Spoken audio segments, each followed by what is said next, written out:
होते. मी कोणाच्या पोटी जन्म घ्यावा हेही माझ्या हातात नव्हतं. हाताच्या रेषावर नव्हे तर तळहाताच्या मागेच पिढ्यार मनगटात तुमचं भविष्य सामावलेलं असतं असा संदेश देण्यासाठी मी आज आली आहे. मंजिले उड़ी तो मिलती है जिनके स्वप्नों में जान होती है. पंख होने से कुछ नहीं होता, हौसलों से उड़ान होती है. असू द्या आपल्याकडे स्वप्न एका धैर्य वेळे चालण्याचा ध्यास आणि डोळे सूर्यापुढे. उपस्थित मान्यवर गुरुजनवर्ग आणि माझ्या बंधू बहिणींनो, माझ्याविषयी तुम्हाला लक्षात आलं असेल. अर्थात तुमच्या माझ्या मनातील जादुई प्रवास म्हणजे विषय आहे मला पडलेले सुंदर स्वप्न. काही जण म्हणतात ना, अगं भलतं सगळं स्वप्न पाहू नको, पण माझं तर म्हणणं आहे स्वप्न न पाहणारी माणसं ही पंख नसलेल्या पक्षासारखी असतात की जी उडूच शकत नाही. माझे आवडते शास्त्रज्ञ डॉक्टर APJ अब्दुल कलाम म्हणतात, स्वप्न 3 असतात जी माणसाला झोपेत पडतात, तर स्वप्न 3 असतात जी माणसाला झोपू देत नाही. म्हणून कोणतेही स्वप्न उघड्या डोळ्याने पाहावं. स्वप्न म्हणजे प्रत्येकाच्या आयुष्याकडे पाहण्याचा दृष्टिकोन, इच्छा, आकांक्षा आणि ध्येयाची वाट असते. स्वप्न प्रत्येकजण पाहतात. काही व्यक्ती स्वप्नावराशी बांधून एक पाऊल पुढे टाकतात. मीही वेगळी नाही. भलेही वयानुसार माझं स्वप्न लहान असेल. शाळेतील एक प्रसंग सांगते. भारताच्या भौगोलिक सीमांचा अभ्यास करताना मॅडमने आम्हाला सांगितले की या सीमांवर आपले सैनिक 24 तास पहारा घेतात, म्हणून आपण निवांत जगू शकतो. पण समाजातील छुप्या शत्रूंपासून म्हणजे समाजकंटक व्यक्ती, अंधश्रद्धा, अस्वच्छता, रोग व गरिबी ह्या शत्रूंचे काय? खरं तर देशाच्या प्रगतीत परकीय शत्रूपेक्षा ह्यांचाच जास्त हात आहे. या आठवड्यात आमच्या शाळेत स्वच्छता सप्ताह सुरू होता. शाळा आणि परिसर स्वच्छ करण्याचे काम आम्ही अगदी आवडीने करतो. मग माझं गाव का नाही असा विचार करत करत मी माझ्या स्वप्नात रममान होऊ लागले.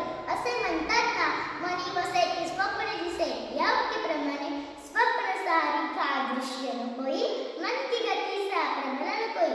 शाळेतून घरी जाताना रस्त्यावर जरबा पडलेला सुका कचरा जणू आज मला खुणावतच होता.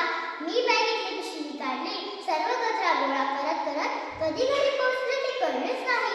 कचऱ्याची पिशवी पाहून आईचा आधार सुरू झाला. पुन्हा दुसऱ्या दिवशी शाळेत जाताना मी तेच काम केले. असा दिनक्रम सुरू झाल्याने शाळेत गावात माझी थट्टा मस्करी सुरू झाली.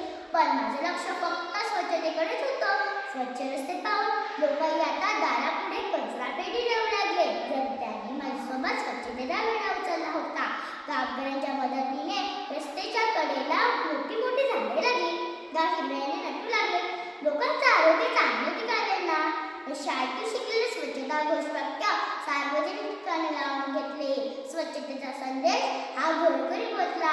शाळेतील सांडपाण्यावर बनवलेली परसबाग ही संकल्पना मध्ये ठेवली. घरोघरी परसबाग बोलवली. त्यामुळे माझे गाव आता रोगराईमुक्त झाले होते. तसेच गावात नवसाक्षरतेचे वर्ग सुरू झाले. जणू शाळेच्या अंगणातूनच मला गावाचा विकासाचा रस्ता सापडला होता.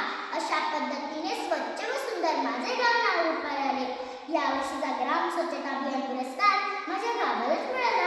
या पुरस्कार सोहळ्यासाठी जिल्ह्याचे कलाम आले होते. त्यांनी आपल्या भाषणात सांगितले, आपल्या देशात समाजसेवेला प्रचंड मोठा वाव आहे. म्हणाले या पिढीने समाजाची सेवा धारण केले पाहिजे. असे मनात आजी समाज कन्या असे संबोधून मला व्यासपीठावर बोलवले. गावचे प्रतिनिधी म्हणून पुरस्काराने मला सन्मानित केले व कौतुकाची थाप देत म्हणाले, देशाच्या उज्ज्वल भविष्यासाठी खूप अभ्यास कर आणि कलेक्टर हो. त्यांच्या कडकडातच उधाणावर आले.